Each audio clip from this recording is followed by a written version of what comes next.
সোহাগ টিউটোরিয়ালের পক্ষ থেকে সবাইকে অনেক অনেক শুভেচ্ছা জানাচ্ছি, সবাইকে অনেক অনেক অভিনন্দন জানাচ্ছি। তোমরা যারা নবম এবং দশম শ্রেণীর শিক্ষার্থী রয়েছ, আমার আলোচনা হচ্ছে আজকে অ্যাকচুয়ালি তোমাদের জন্য যারা তোমরা এসএসসি পরীক্ষা দিবা 25-এ, এটা তোমরাও দেখতে পারো। দেখো, তোমাদের ফিজিক্সের দ্বিতীয় অধ্যায়ের একটা গুরুত্বপূর্ণ টপিক হচ্ছে দূরত্ব এবং সরণ। আমরা আজকে দূরত্ব এবং সরণের গাণিতিক সমস্যা সমাধান করব। আমি এর আগের ভিডিওতে দূরত্ব এবং সরণের যে গাণিতিক টার্মগুলো আছে, যে ম্যাথমেটিক্যাল টার্মগুলো থাকে, সেগুলো দেখানোর চেষ্টা করেছিলাম। আমার আই বাটনে এই টার্মগুলোর ক্লাসটা দেওয়া থাকবে, তোমরা ওইখান থেকে চাইলে দেখে নিতে পারো। তো দেখো, এখানে কি বলা হচ্ছে, 12 সেন্টিমিটার ব্যাস বিশিষ্ট কোনো বৃত্তাকার পথ অর্ধেক প্রদক্ষিণ করলে দূরত্ব ও সরণের পার্থক্য কত হবে। এবং আরেকটা সমস্যা আছে, 4 সেন্টিমিটার ব্যাসার্ধ বিশিষ্ট কোনো বৃত্তাকার পথের 1/4 অংশ ঘুরলে দূরত্ব ও সরণের পার্থক্য কত হবে। তো দেখো, আমি কিন্তু দুইবারই দূরত্ব ও সরণের পার্থক্য নির্ণয় করার কথা বলেছি, তবে এখানে হচ্ছে অর্ধেক করলে কত হবে আর এখানে হচ্ছে 1/4 অংশ করলে কত হবে। তো দেখো, এটা আমি একটা বৃত্ত অঙ্কন করে রেখেছি অলরেডি। তো এই বৃত্তে অর্ধেক ঘোরা অর্থ কি? অর্ধেক ঘোরা হচ্ছে এই এ থেকে ঘুরে বি পর্যন্ত আসা, এটাই হচ্ছে আমাদের বৃত্তের অর্ধেক ঘোরা। তো আমি যদি অর্ধেক করি তখন আমাদের দূরত্বটা কত হবে, এটা আমি আগে নির্ণয় করে তোমাদেরকে দেখাবো। তোমরা দেখতে পাচ্ছ এখানে আমাদের যে ব্যাসার্ধ দেওয়া ছিল, সেটা হচ্ছে ব্যয়টা ছিল, সেটা হচ্ছে 12 সেন্টিমিটার। তো এটাকে এইখান থেকে আমি ব্যাসার্ধটা বের করেছি। বৃত্তের ব্যাসার্ধ বলতে ব্যাসের অর্ধেক, তো ব্যাসের অর্ধেক কত হয়? তাহলে আমাদের 6। তাহলে বৃত্তাকার পথে অর্ধেক ঘুরলে, আমি আগের ভিডিওতে দেখিয়েছিলাম, বৃত্তাকার পথে সম্পূর্ণ ঘুরলে দূরত্ব হবে 2πr। তাহলে অর্ধেক ঘুরলে দূরত্ব কত হবে? 2πr অর্ধেক, অর্থাৎ তুমি 2πr কে দুই ভাগে ভাগ করে ফেলবা। তাহলে এখান থেকে আমরা লিখবো যে অর্ধেক ঘুরলে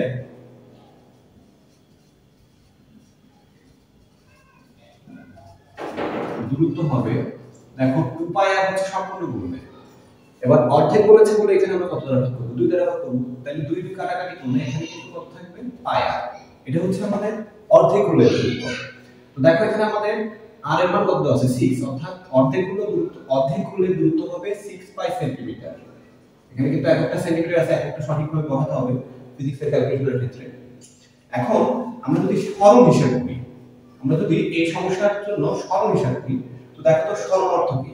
আমি a থেকে b বিন্দুতে এসেছি, এখান থেকে আমাদের যে সরলরৈখিক দূরত্ব, অর্থাৎ এই সোজা যে দূরত্ব, এটা কিন্তু আমাদের সরণ। a থেকে b এর দিকে সোজা যে দূরত্ব, এটা হচ্ছে সরণ। আদি অবস্থান এবং শেষ অবস্থানের মধ্যবর্তী সরলরৈখিক দূরত্বকে কি বলে? সরণ বলে। অর্থাৎ এই ক্ষেত্রে সরণ হবে ab। তো ab কি?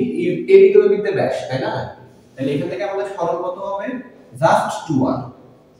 তাহলে 2r অর্থ কি? বৃত্তের ব্যাস। তো ব্যাস কত আছে আমাদের? 12 সেন্টিমিটার।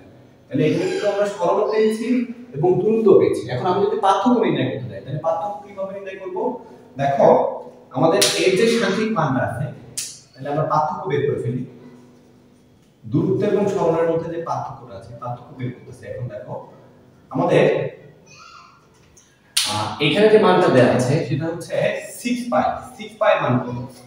এখানে দেখো, 6 ইনটু পাই মান তুমি গুণ করো। 6 ইনটু, আমরা যদি পাই গুণ করি তাহলে মান আসে 18.8495। 18.8495। এখানে হবে 18.8485 সেন্টিমিটার। এটা হচ্ছে আমাদের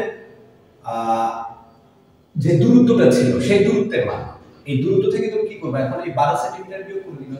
এই 12 সেন্টিমিটার তোমার কি ছিল? এটা তোমার সরণ ছিল, আর এটা দূরত্ব ছিল। তাহলে এখান থেকে যদি আমরা এটা বিয়োগ করি, তাহলে অ্যান্সারটা হবে 6.8495 সেন্টিমিটার। অর্থাৎ অর্ধেক ঘুরলে দূরত্ব আর সরণের পার্থক্য হবে 6.8495 সেন্টিমিটার। আচ্ছা, এটা হচ্ছে আমাদের কিন্তু অর্ধেক ঘুরলে দূরত্ব এবং সরণের পার্থক্য। আমি বিষয়টা আবারও একটু তোমাদেরকে ক্লিয়ার করে বলছি যে আমি এটা কিভাবে বের করলাম। আমাদের এখানে ব্যয় দেওয়া ছিল, বৃত্তের ব্যয় দেওয়া ছিল 12। ব্যাস থেকে আমরা ব্যাসার্ধ বের করে নিয়েছি, সেটা বের করেছি হচ্ছে 6 সেন্টিমিটার। এবার আমরা জানি বৃত্তাকার পথে একবার ঘুরলে দূরত্ব হবে 2πr। তাহলে যেহেতু অর্ধেক ঘুরতেছি, সেহেতু সম্পূর্ণ অর্ধেক, সম্পূর্ণ হচ্ছে 2πr। এটা অর্ধেক করলে কত হবে? 2 দ্বারা ভাগ। তাহলে 2 2 কেটে গেলে কত আসে? এখানে পাই আসে। এবার তুমি এখানে r এর মান যদি ইনপুট করো, তাহলে 6 পাই পাও। 6 পাই মিন্স কিন্তু আমাদের 6 পাই মিনস কিন্তু এই 18.849 সেন্টিমিটার। এবার এখান থেকে আমাদের যে সরলটা ছিল, সরল তো সোজা দূরত্ব, তাই না? আদি অবস্থান এবং শেষ অবস্থানের মধ্যে সোজা যে দূরত্ব, এটা হচ্ছে আমাদের সরল। তাহলে এটা তো আমাদের বৃত্তের ব্যাস, অর্থাৎ বৃত্তের ব্যাস এখানে কত আছে? 12। তাহলে এখান থেকে আমরা এই 12 সেন্টিমিটার নিব। 12 সেন্টিমিটার নিয়ে এই দুইটার বিয়োগফল বের করে দিব, তাহলে আমাদের সরল এবং দূরত্বের পার্থক্য বের হবে। এরপর সমস্যা যেটা আছে সেটা হচ্ছে 4 সেন্টিমিটার ব্যাসার্ধ বিশিষ্ট কোন বৃত্তাকার পথে 1/4 অংশ ঘুরলে দূরত্ব এবং সরলের পার্থক্য কত হবে? দেখো, আমি এটিও কিন্তু গত ক্লাসে বা আগের ভিডিওতে তোমাদেরকে গাণিতিক টার্ম যেটা হবে এখানে সেটা কিন্তু দেখানো হয়েছে, ম্যাথমেটিক্যাল টার্ম কেমন হয় এখানে। আমি ওইটাই তোমাদের এখন মান বের করে দেখাবো। দেখো, তোমরা দেখতেই পাচ্ছ এখানে কোশ্চেনটা কেমন, যে 4 সেন্টিমিটার ব্যাসার্ধ বিশিষ্ট। তাহলে এই হচ্ছে আমি একটা বৃত্ত অঙ্কন করলাম, এই বৃত্তের ব্যাসার্ধ হচ্ছে 4 সেন্টিমিটার। তাহলে চিন্তা করো তো, এই ও এটাও 4, এখান থেকে ও বিটাও কিন্তু 4, ঠিক আছে? এই ব্যাসার্ধটা হচ্ছে আমাদের কত সেন্টিমিটার? এই ব্যাসার্ধটা হচ্ছে আমাদের 4 সেন্টিমিটার। তো দেখো, আমাদের 1/4 ঘোরা হবে। 1/4 ঘোরা অর্থ হচ্ছে এই বৃত্তের যে 4 ভাগ আছে, 4 ভাগের 1 ভাগ ঘোরা। বৃত্তের 4 ভাগ কেন? তুমি এইভাবে যদি একটা বৃত্ত অঙ্কন করো, অঙ্কন করে যদি এইভাবে দুইটা দাগ টানো, যে দাগ হচ্ছে আমাদের কেন্দ্রগামী যে সরলরেখা দুইটা, তাহলে এই যে ভাগটা এটা কিন্তু আমাদের 1/4, অর্থাৎ এইখান থেকে এই পর্যন্ত এটা কিন্তু আমাদের 1/4। অর্থাৎ তুমি বি থেকে যদি এ পর্যন্ত আসো, তাহলে তোমার কি হয়ে যাচ্ছে? 1/4 ঘোরা হয়ে যাচ্ছে। কেমন? তাহলে তোমার এখানে যদি তুমি দূরত্ব হিসাব করতে যাও, তাহলে আমরা সম্পূর্ণ যে দূরত্ব ঘুরি তার 4 ভাগ করে দিব, দিলে কিন্তু কি হয়ে যাবে? আমাদের 1/4 অতিক্রান্ত দূরত্ব কত বের হবে। তাহলে এটা আমরা বের করে ফেলি যে 1/4 দূরত্ব, তাহলে সম্পূর্ণ দূরত্ব ছিল 2πr। এবার 1/4 বলে এখানে আমরা কত দ্বারা ভাগ করব? 4 দ্বারা ভাগ করব। তাহলে এখানে যদি আমরা ক্যালকুলেশন করি, এখানে এটা একটু দাও, অর্থাৎ 2 আসে নিচে, অর্থাৎ πr/2। মানে এখানে আমাদের পাই এর মান কত আছে? পাই এর মান তো আমরা বসাবো 3.1416, আর এর মান কত আছে? 4, অর্থাৎ 4π/2। তুমি যদি 2 আর 4 আবারও কাটাকাটি করো, তাহলে এখানে কিন্তু তোমার যে দূরত্বটা আসে সেটা হচ্ছে আমাদের 2π। অর্থাৎ তুমি এখানে অর্ধেক 1/4 হলে দূরত্ব পাচ্ছ 2π। এখন আমরা সরণ বের করব। দেখো, এখানে কিন্তু সরণ বের করাটা একটু ক্রিটিক্যাল। আমি এখানে একটু লিখে রাখি যে আমাদের দূরত্ব কত হয়েছে। এখানে দূরত্ব হচ্ছে 2π। আমি বিষয়টা আবার একটু এক্সপ্লেইন করে দিই। আমাদের সম্পূর্ণ করলে দূরত্ব হয় 2πr। এবার 1/4 বলছে বলে আমরা কত দ্বারা ভাগ করব? 4 দ্বারা ভাগ করব। তাহলে দেখো তো এখানে এই 2 আর 4 কাটাকাটি করে নিচে কত আসে? 2 আসে, অর্থাৎ πr/2। এবার এখানে আমি r এর মান বসানোর পর, r এর মান কত ছিল? 4 সেন্টিমিটার। এটা বসানোর পর আমি দেখতে পাচ্ছি এই 4 আর 2 আবার কাটাকাটি করা যায়। তো 4 আর 2 কাটাকাটি করলে কত হয়? এখানে আমাদের 2π হয়।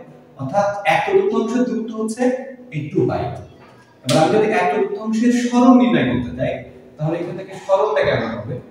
এখানে সরণ হবে আদি অবস্থান এবং শেষ অবস্থানের মধ্যবর্তী সরলরৈখিক দূরত্ব। অর্থাৎ দেখো, তুমি এখানে দেখতে পাচ্ছ এটা হচ্ছে আমাদের আদি অবস্থান বি বিন্দুতে, আর এ বিন্দুতে হচ্ছে শেষ অবস্থান। তাহলে এদের মধ্যবর্তী সরলরৈখিক দূরত্ব কিন্তু এই এবি। তাহলে সরণটা হবে কিন্তু এবি। তো আমরা দেখতে পাচ্ছি এখানে কিন্তু আমাদের আবার একটা সমকোণী ত্রিভুজ আছে। তো সমকোণী ত্রিভুজের এই যে অতিভুজ, এই অতিভুজটাই তো আমাদের সরণের মান। তাহলে সমকোণী ত্রিভুজের অতিভুজ আমরা কিভাবে বের করি? এক্ষেত্রে আমরা পিথাগোরাসের যে উপপাদ্যটা আছে সেটা আমরা ইউজ করতে পারি। অর্থাৎ এখানে আমরা ab স্কয়ার সমান লিখতে পারি ob square plus oa square. তো দেখো, এখানে আমরা ab স্কয়ার কি লিখি? ob এর মান কি দেওয়া আছে? এখানে ob বলতে ব্যাসার্ধ, ব্যাসার্ধ কত দেওয়া আছে? 4, অর্থাৎ 4 এর স্কয়ার প্লাস 4 এর স্কয়ার। অর্থাৎ এখানে আমরা ab স্কয়ার সমান পাচ্ছি 16 প্লাস 16, অর্থাৎ ab স্কয়ার সমান পাচ্ছি আমরা 32। তাহলে ab সমান কত হবে? ab সমান হবে আমাদের √32। √32 মিন্স এখানে 16 * 2 অর্থাৎ 4√2। আমাদের এখানে যে সরলটা হচ্ছে সেটা হচ্ছে 4√2। আমি কিন্তু গতদিনই তোমাদের কিভাবে এখান থেকে ম্যাথমেটিক্যাল টার্মটা আসে এটা বের করে দিয়েছিলাম। ওইখানে কেমন লেখা ছিল? ওইখানে লেখা ছিল কিন্তু এরকম যে r, এটাও r ছিল। অর্থাৎ এখানে আমাদের গাণিতিক সমস্যাটা এরকম ছিল √2r।